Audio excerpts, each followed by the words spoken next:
कराची के इलाके मलीर में डकैत निजी कंपनी के मुलाजिम से 24,65,हजार रुपए लूट कर फरार हो गए हैं। वारदात की सीसीटीवी फुटेज भी मंजर आम पर आ गई है।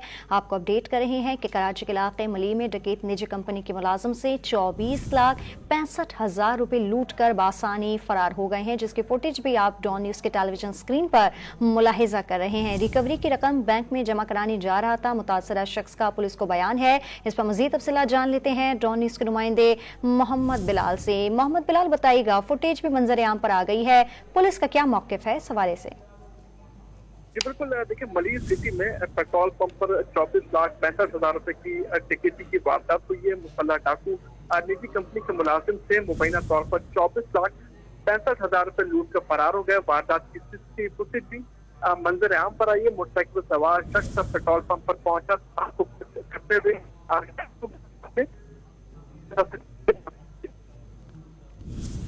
अपडेट कर रहे हैं कि कराची के इलाके मलीर में डकैत निजी कंपनी के मुलाजिम से 24,65,हजार रुपए लूट कर बासानी फरार हो गए हैं, जिसकी फुटेज भी आप हमारी डॉन न्यूज की टेलीविजन स्क्रीन पर मुलाहिजा कर रहे हैं। इस हवाले से अपडेट कर रहे थे मोहम्मद बिलाल, आपका बहुत शुक्रिया।